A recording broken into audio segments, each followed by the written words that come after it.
नमस्कार मैत्रिणींनो, स्वागत आहे तुमचं आपल्या यूट्यूब चॅनलमध्ये। आज आपण मस्त असा गोडाचा पदार्थ बनवणार आहे। अगदी बाहेर मार्केटमध्ये मिळतो तोच पदार्थ आज आपण घरी बनवणार आहोत। तुम्ही महिनाभरासाठी स्टोअर पण करू शकता, एवढा छान लागतो, टेस्टला खूप छान लागतो। तुम्ही चहासोबत किंवा मधल्या वेळेत छोट्या भुकेसाठी नक्कीच हा पदार्थ खाऊ शकतात गोडाचा। तर नक्की तुम्ही एकदा बनवून बघा, फॅमिलीमध्ये सगळ्यांना आवडणार झटपट होणारी रेसिपी आहे आणि तेवढीच टेस्टी पण लागते आणि कमी साहित्यात तयार होते मैत्रिणींनो। तर चला आपण रेसिपीला सुरुवात करूया। इथे मी कढई ठेवून घेतलेली आहे। त्यानंतर आपल्याला इथे 1.5 वाटी पाणी घ्यायचं आहे मैत्रिणींनो। एकदम कमी साहित्यात आणि खूप छान अशी रेसिपी तयार होते। 1.5 वाटी पाणी घेतलेलं आहे मी। त्यानंतर मीठ टाकून घेतलेलं, मीठ गोडाचा पदार्थ असेल ना तर चिमटीभर मिठाचा नक्की मैत्रिणींनो वापर करायचा। तर थोडंसं मीठ टाकून घेतलेलं आहे मी। त्यानंतर अर्धा चमचा तूप टाकलेला आहे, इथे बघू शकताय तुम्ही। आता आपल्याला तूप वितळून द्यायचं आहे, म्हणजे पाण्याला आपल्याला उकळी येऊन द्यायची, फुल उकळी येऊन द्यायची। नंतर उकळी आल्यानंतर आपल्याला गॅस कमी करायचा आहे। तर आता पाण्याला उकळी येऊन देईपर्यंत आपल्याला थांबून राहायचं आहे। तर बघू शकता तुम्ही, ते आपल्या पाण्याला उकळी आलेली आहे। तूप पण वितळून घ्यायचं मैत्रिणींनो, तूप पण वितळलेलं आहे। आता ह्या पाण्यामध्ये आपल्याला 1 वाटी रवा घ्यायचा आहे। रवा कोणताही घ्या मैत्रिणींनो, तुम्ही तुमच्याकडे असेल तो, जाड घ्या बारीक घ्या, कोणताही रव्याचा इथे तुम्ही वापर करू शकता। तर पाण्याला उकळी आलेली आहे। मी 1 वाटी रवा घेतलेला आहे। हा मीडियम रवा आहे, म्हणजे खूप जाड पण नाही बारीक पण नाही आहे, मीडियम रवा आहे। रवा टाकून घेतल्यानंतर व्यवस्थित असा रवा शिजून घ्यायचा आहे। गाठी अजिबात झाल्या नाही पाहिजेत। गॅस कमी ठेवायचा मैत्रिणींनो आणि व्यवस्थित असं सगळं मिक्स करून घ्यायचं आहे। तुम्ही बघू शकता। तर व्यवस्थित मिक्स करून घेत आहे मी आणि रवा लगेच शिजल्या जातो, रवा शिजायला जास्त वेळ लागत नाही। आता शिजल्यानंतर आता बघा इथे शिजून झालेला आहे। मिनिटभर आपल्याला झाकण ठेवायचं आहे, म्हणजे आपला रवा फुललाही जातो आणि कच्चा असेल तर शिजलाही जातो, म्हणून आपल्याला झाकण ठेवून घ्यायचं आहे। मिनिटभर आपण झाकण ठेवलेलं आहे। आता झाकण काढून बघूया आपण, किती मस्त असा फुगलेला आहे रवा, बघू शकता तुम्ही, आणि शिजलेला पण आहे। आता हा रवा आपल्याला एका ताटामध्ये काढून घ्यायचा आहे। मिक्स करून घ्या एकदा परत, समजा काही गाठी वगैरे राहिल्या असेल तर त्या मिक्स होऊन जातील। आता हा थंड करण्यासाठी आपल्याला एका ताटामध्ये काढून घ्यायचा आहे।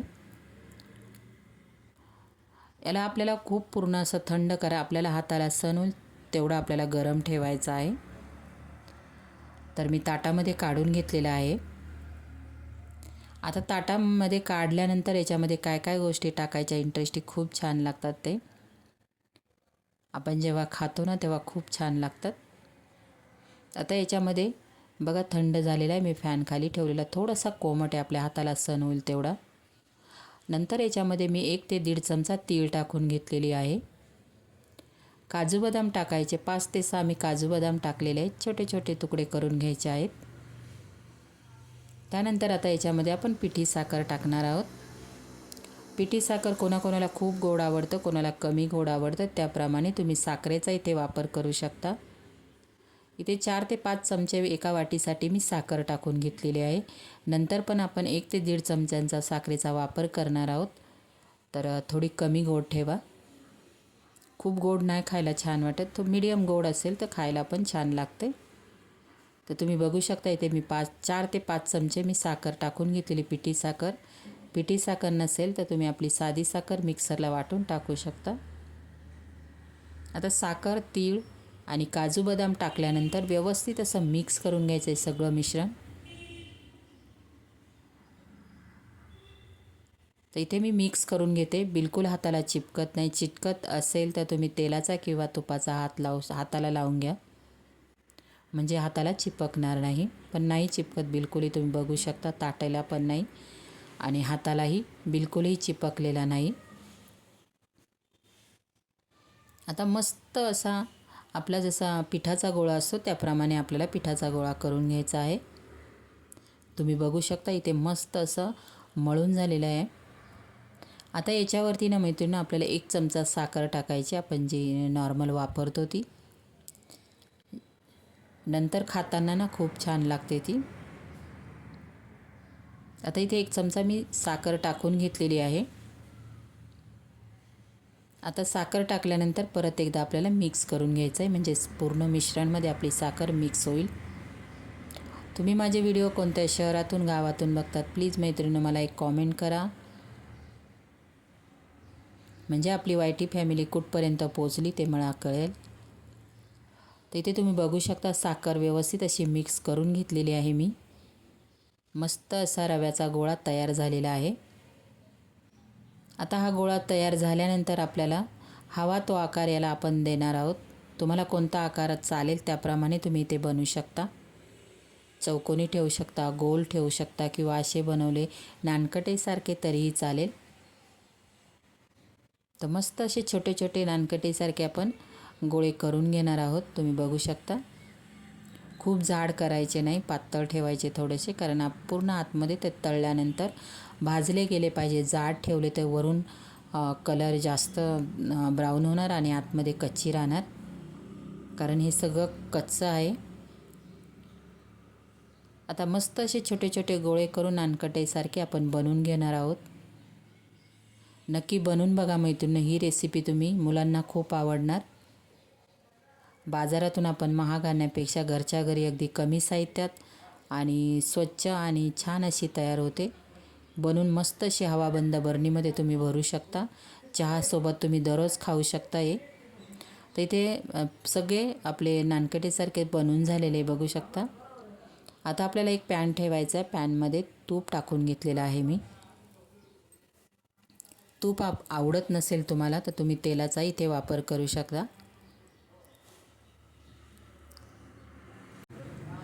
आता आपल्याला कमी गॅसवरती छान असे गोल्डन ब्राऊन कलर होईपर्यंत आपण तळून घेणार आहोत. आता तुपाला आणि आपण तूप फुल गॅसवरती ठेवलं तर जास्त तापल्या जातं ते.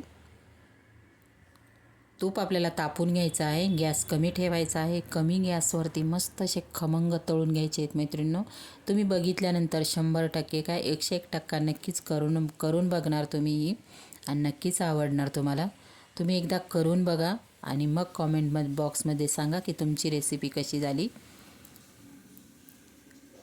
मी पहिलं तूप कडकडीत गरम करून घेतलेले, नंतर गॅस कमी ठेवायचा. बिलकुलही चिपकत नाही, अलगद निघतात.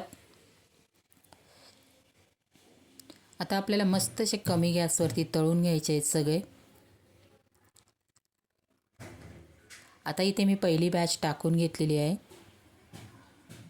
तुम्ही बघू शकता बिलकुलही चिपकलेले नाही. आणि आपण जे काजू बदाम आणि वरून आपण जी साखर टाकलेली ना ती खूप छान दिसते तळल्यानंतर. आणि खाण्यासाठी पण पौष्टिक. आपण तुपात तळलेले काजू बदाम टाकलेले, रवा आहे, तर तिळाचा पण इथे वापर केलेला आहे. सगळं असं पौष्टिक आहे. नक्कीच तुम्ही भरपूर बनवून बरणीमध्ये भरून ठेवा. मुलांना सकाळी नाश्त्याला द्या, टिफिनला द्या किंवा तुम्ही चहासोबत खा. मैद्याचं खाण्यापेक्षा नक्कीच असे बनवून तुम्ही खाऊ शकता. गॅस कमी ठेवून नंतर तळायचे, नाहीतर आतमध्ये कच्चे राहणार. परत सांगते मी तुम्हाला. तर मी असे भरपूर बनवून 1 ते 1.5 किलोचे मी बनवून भरून ठेवलेले आहेत बरणीमध्ये. तर तुम्ही बघू शकता मस्त असा गोल्डन ब्राऊन, खूप गोल्डन पण करायचे नाही मैत्रिणींनो. आता इथे आपली एक बॅच तळून झालेली आहे. तुम्ही बघू शकता तीळ जी आपण वरून टाकलेली आहे तर तळल्यानंतर किती छान दिसते. आता ही पहिली बॅच तळून झालेली आहे. आता दुसरी पण मी टाकून घेते. फक्त 1 वाटीमध्ये तुम्ही बघू शकता किती बनलेले आहेत. एवढे महाग बाहेरून आणण्यापेक्षा आपण घरीच बनवून खाऊ शकतो. आता दुसरी बॅच पण आपण कमी गॅसवरतीच तळून घ्यायची आहे. मैत्रिणींनो, तुम्हाला माझी ही रेसिपी कशी वाटली नक्कीच मला कॉमेंट बॉक्समध्ये प्लीज सांगायला विसरू नका. आणि तुम्ही पण करून बघा. तुमची रेसिपी कशी झाली नक्कीच मला कॉमेंट बॉक्समध्ये सांगायला विसरू नका. मैत्रिणींनो, व्हिडिओला लाईक करा, शेअर करा. आणि कोण नवीन मैत्रिणी आपल्या चॅनलवर असतील ना मैत्रिणींनो, प्लीज आपल्या चॅनलला सबस्क्राईब करून घ्या. तुम्हाला अशाच रेसिपी, छान छान रेसिपीज बघायला मिळतील. तर बघा एक साईड आपली भाजून झालेली आहे, सॉरी तळून झालेली आहे. आता आपल्याला काढून घ्यायचे. बघा किती मस्त असा छान कलर आलेला आहे, अगदी बघितल्यावरच खावंसं वाटतं. आता दुसरी बॅच पण आपली तळून झालेली आहे. आता काढून घ्यायचे, ते पण एका पेपरवरती ठेवा, म्हणजे तूप खेचत नाही मैत्रिणी. बघा तुम्ही बघू शकता, तूप जेवढं टाकलं आहे तेवढंच तूप आहे. बिलकुलही बाहेर काढल्यानंतर त्याच्या वाटत पण नाही की आपण तुपात तळलेले आहेत म्हणून. बिलकुल तेल खेचलेलं नाही. तुम्ही बोलाल की तूप खेचलं आहे, बिलकुल नाही. तूप बघा जेवढ्याच्या तेवढंच तसंच्या तसंच तूप आहे. कलर बघा किती छान झालेला आहे. आपली रेसिपी तयार आहे. कसा वाटला video? Like share subscribe. Bye.